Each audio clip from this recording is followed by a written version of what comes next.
Cikarang Jakarta untuk tanggal 22 lagu apa jenenge Lenjer Kuning lho Maharani kowe pindah ning nggon kendangan aku njaluk sing klasik sik nduk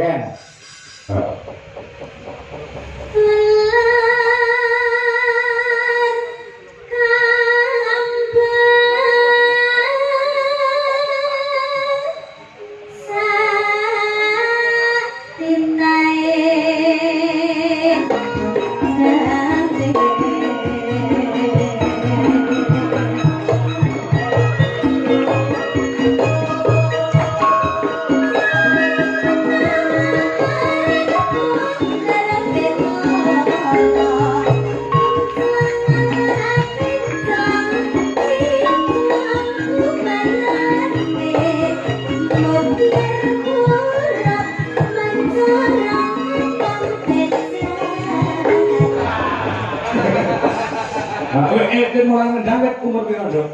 Hari ono. Anu haram. Mulai kelas 3 SD, Pak. Kelas 3 SD pun enggak. Ayo. Pak Haryono, aja ngopi kok. Golek ning ayo. Piye pendapatmu tentang pengendang wedok siji iki? Iya, ayo. Luar biasa, Mas. Luar biasa nih, berarti, Mas. Heeh. Memang sampai Mbak Tumpe kabeh krune DLI dipacari ya. Ayo, oke, coba. Ini kan bener lah. Boleh nih, bisa mergo apa? Adik ini mripate ora beneran milih ikan wis pas. Iya toh, Mas. Aduh Pak. Mana?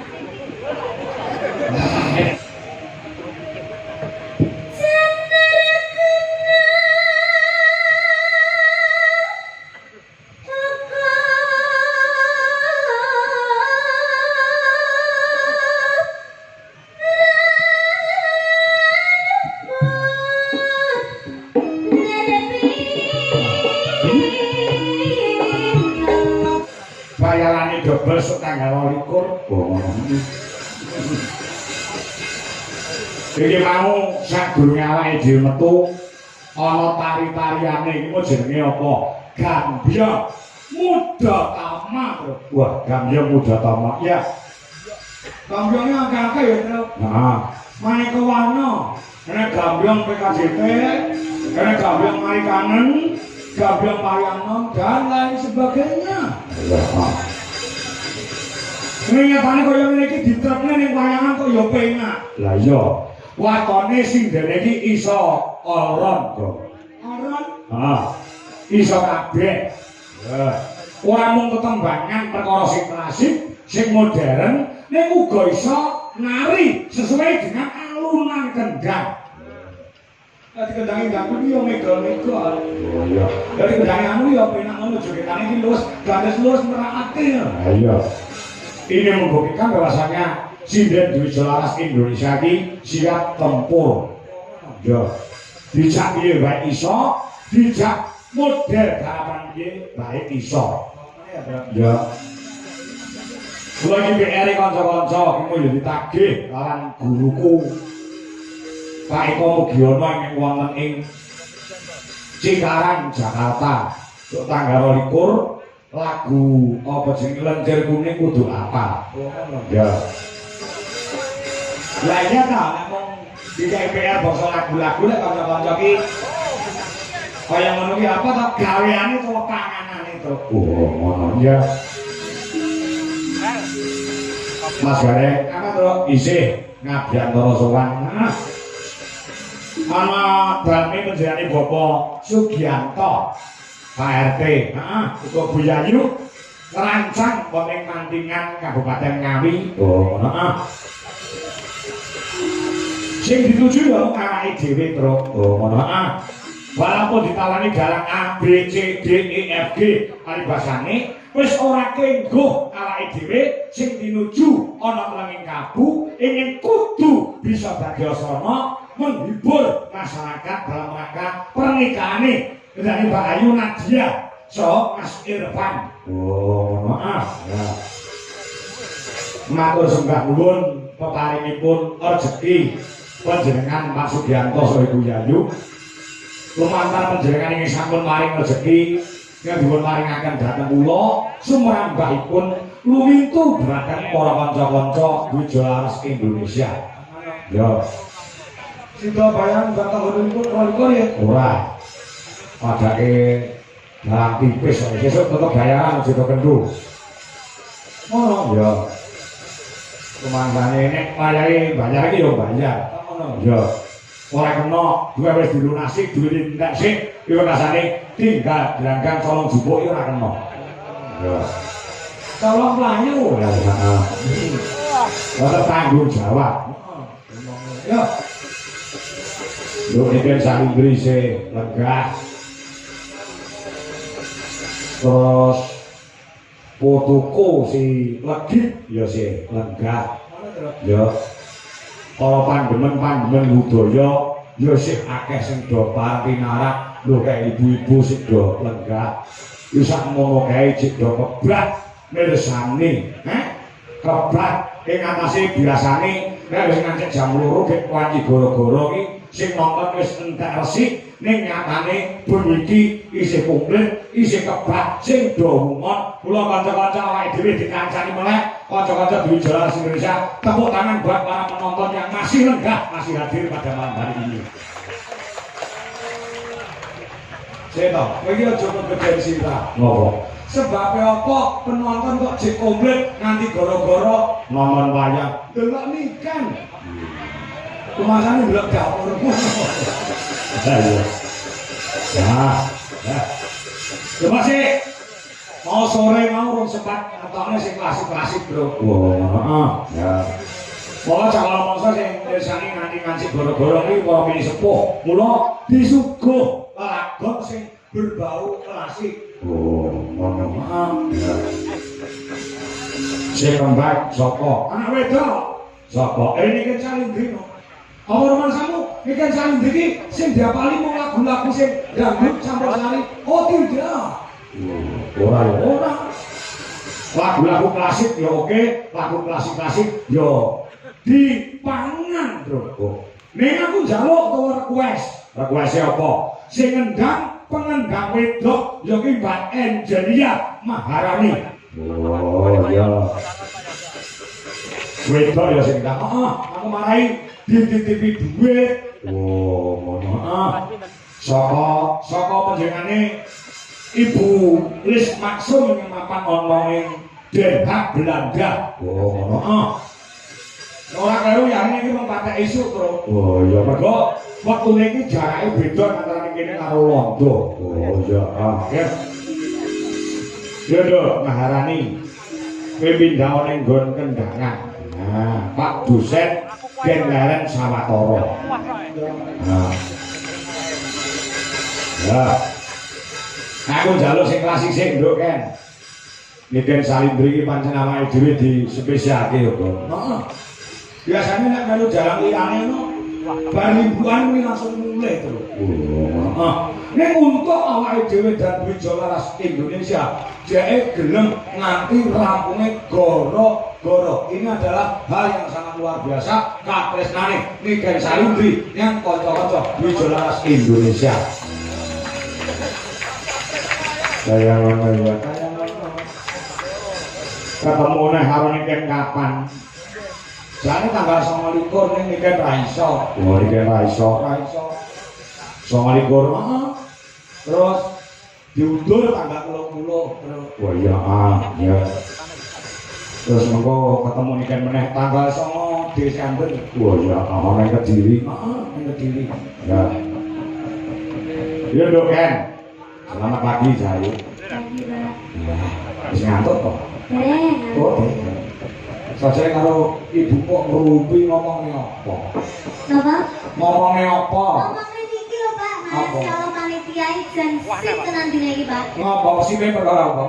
Mata saya itu jadi melek-melek ini, Pak. Gara-gara lho, Pak. Nenek pentol, nenek kotaan, nenek sego botok, terus nenek jeruk, anggur, susu. Terus diparingi kerupuk, terus jangan lengkap Pak sajane Pak. Nah, ini sing jenenge gupuh lungguh karo suguh iki ditindakne karo jenenge Pak Dianto Pite. Terima kasih ya untuk Pak Dianto. Mohon dalam rangka panganan, ngombe, kita konsumsi rokok. Ini ngomongin awake dhewe iki entek oke banget lho, Ben. Nggih, leres. Monggo nalika jaman ngejo bapak, ora diperhitungkan. Lah, sakupamane sesuk bar wayangan, aku ditimbali karo Pak Dianto, Mas Kangko, iki ganti wayangane rampung, nuwun sewu nggo hitung-hitungan malih. Niki nggih rokoke kanca sampeyan sing cacah wonten 50 sementen, nggih wedang sementen, mangan sementen, jajan sementen, nuwun sewu duwite panjenengan kula suda sementen, nggih konsumsi. Ngono iki lek tegel ora apa-apa lho kan ngono kuwi. Lah tegel ora apa-apa. Lah, mosok nggih ngoten Pak. Ya ora. Mergo apa? Kendane Pak Dianto nglungguhi dadi wong Jawa. Jawa, wong Jawa iki nek ketekan dayoh, kupuh lungguh karo suguh. Iya ta? Leres. Heeh. Ora lokak bakale. Kebak. Oh ya, ya. Asal nanti wong Jawa kaya perhitungan ke wong Cina ya kan. Betul, betul, betul. Wong Jawa aja nggake Jawane. Anu bang apa ndek? Apa Pak? Anu bang apa? Jenengan sering apa Pak? Lah ular kambang iso. Ya, jineman iso. Bisa ta? Apa iso jenenge? Nah, ya pengendange Pak Kangko wedok. Nggih. Nah, iki menjane Pak Dalang Simon, Nggih. Sragen. Kene karo Pak Simon kok. Kula Lho, Pak Dijo karo Pak Simon. kasih mali Kowe tak hapusine lho. Pak Simon. Oh, jenengan to Pak. Ah. Nggih Pak. Nah, Pak Simon kuwi dalangane Sragen, kowe tak hapusi sing dalang aku nduk, jebule sing dalang Pak Simon. Ono ta? Ya coba. Jineman apa nduk? Ular kambang. Jenengan ular kambang. Ular kambang, bocah ulure kaya wong siap ya. Nah, ngene apik, iki ana dhuwit 200 saka bulis masuk Look Angel ya. Nah, ya. Ya lho. Kan, ularmu kaya apa?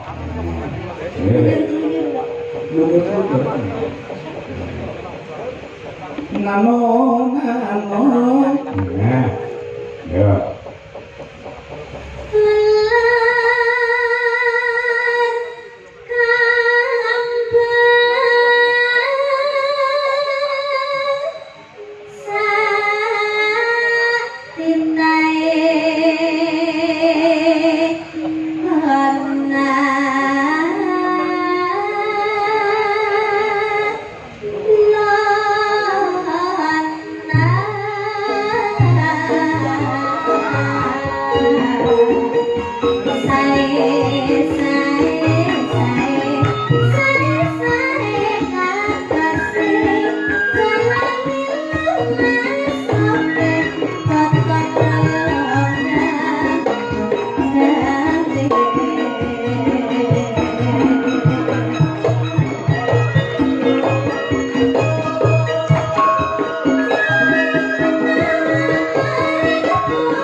Tendangane barang yo bakoh yo rasa, yo kan. Iya, Pak. Talentane Dwijo Laras kaya ngono kuwi. Dadi apa-apa ki serba bisa. Engko sendirian yo iso joget, yoga, lanang-lanang wedok. So jenenge har nih. Gula mek gula. Lu kok iso mundhak koyo ngono apike koyo ngono kuwi. Tangan kuwi mok susuk kaya piye. Boten, Pak. Mboten nggih. Boten. Ora panas to mok kendang. Boten. Kok bapak ki ngepak kendang simen lu panas. Bapak ku jane bapak ki bangun suwi-suwi alon-alon. Kok tangan iki ora iso awet kaya tangane sampean. Beda lek ngeplak bokonge buduwi. Beda. Ayo, ya ini wis tangi. Ayo, ya ini wis masak. Ayo, ya ini wis cetek geni. Lah iki ora tuaku. Mulai ngendang wis umur piro, Dok? Hari ono. Anu haran. Pegawai kelas 3 SD, Pak. Kelas 3 SD pun ngendang. Ayo. Pak Haryono, aja ngopi kok. Golek nek ayo. Piye pendapatmu tentang pengendang wedok siji iki? Iya, ayo. Luar biasa, Mas. Luar biasa nih, berarti menapa? Nggih biasa di luar. Tegesane kok teng jaba niku sinau kendang niku wau ngoten. Awak dhewe selaku dadi wong tuwek-tuwek marep ya, Pak ya. Marep no kan tundungane. Gimana piye? Nggih muga-muga cita-citanipun saged tercapai ngoten. Cita-citane apa to? Kene apa to? Rabi niki, rabi. Boten. Oh, boten ta. Boten. Saiki wis kuliah wis lulus lho, Mbak. Dereng semester 7, Pak. Oh, semester 7. Pitu muga-muga untuk pitulungan Gusti. Anu dititipne Pak Don iki mawon titipne. Ditene piye maksudnya? Maksudnya nggih kersane dipun didik kersane lare menika saged bercapai menapa cita-citanipun. Wong dosene ya Pak Dodo kuwi ya. Nggih. Dosene wis ndang ya. Nggih, Pak. Pak Dodo kuwi nang kelasmu lek mulangno galak wae. Galak banget, Pak. Oh, galake piye? Anu, Pak. Nggih, Pak, ulekane mboten penak, Pak. Kuwi berarti kok omah kerah karo bojone. Oleh ngajari ngendang awakmu sing ngajari ngendang ya Pak Dodo kuwi to. Nggih, Pak. Boleh ngajari ngendang kok mburi kok ngarep. Jel. Belum. Nek ngajari ngendang kok mburimu kok ngarepmu. Pinggir, Pak. Ditakoni tenang kok. Pak Dodo kan saged bolak-balik. Saged bola-balik berarti kok ngarepmu. Oh, Pak Dodo ki bola-balik gelem lho bae. Maksudnya kendange nih. Lah iya kendange. Lah nggih. Lah iya, lha rumah kamu apa? Nggih, boten. Lho boten piye lho aku ngomongane kendang kok mau. Sing pikirane kotor ki awakmu kuwi aku ngomong kendang lho. Nggih, Pak. Ampun. Nah, iya. Kerasan yo melu dijual sing Indonesia. Nggih, Pak. Alhamdulillah. Sama bareng bis Amor Yoko mau bareng HIS Amor Yoko. Dari bis, Pak. Bareng bis. Kok ora bareng HIS nopo? HIS iki gone mau wedok-wedok, tapi malah bareng hari lanang-lanang. Dicukat niku, Mbak, ini lho, Pak. Oh, dicutak. Oh, nek ngono iki lek segaman ora laki sinden kalah saingan yo ngono kuwi modele. Iya. Saya Pak Yan nggih. Saya pe. Pangeran aja omong ya. Anu saya pe. Saya iki kok. Saya ora pe. Bapak. Ayo bareng ayo. Jangan apa-apa. Saliyane ngendang sing mau kuasai apa? Har. Saliyane ngendang. Ya ibunang. Garang sak mboten. Garang salah. Dereng, Pak, dereng belajar. Suluk-sulukmu ora iso. Boten, Pak. Wis sekali-kali kita mau sulukmu.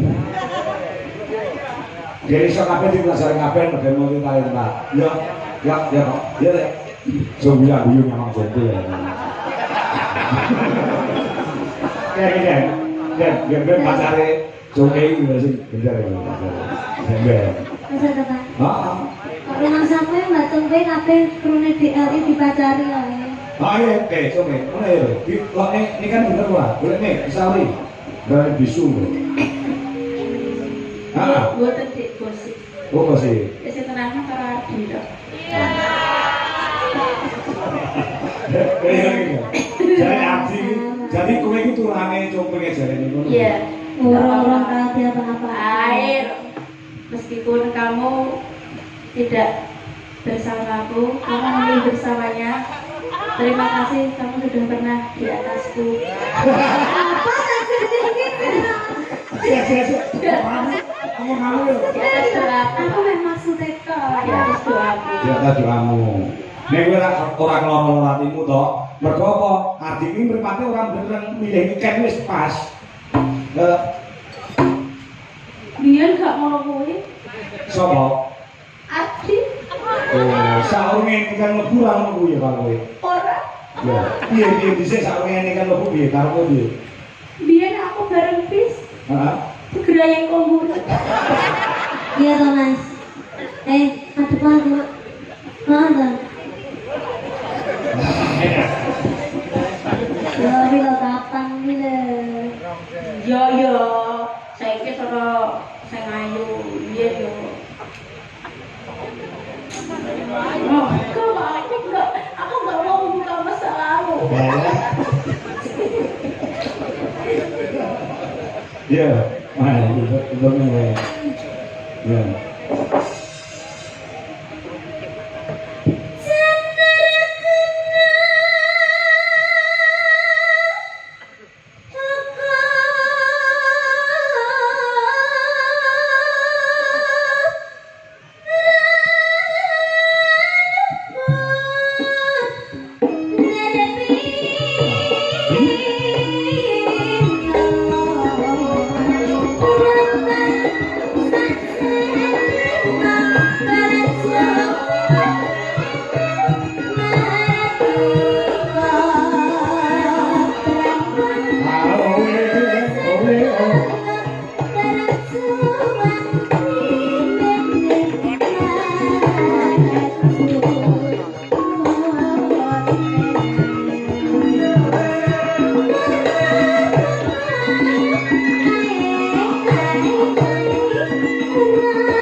Kanca-kanca tepuk tangan buat Bu Angelia Maharani. Aneh-aneh ya dong kanca-kancane awake dhewe. Aneh-aneh. Kok ndelalah gitu. Ndelalah piye? Awake dhewe dhisik iki yo duwe pembunan penerus wedok yo duwe dhisik. Oh, heeh. Terus Bu saking nanti parani ganti Angelia. Wah, iya. Heeh. Kae isi Surakarta ki ora bakal kelangan sumber-sumber utawa bibit-bibit unggul. Oh, heeh. Ayo gede, nduk lecit. Wah, lagi. Nah.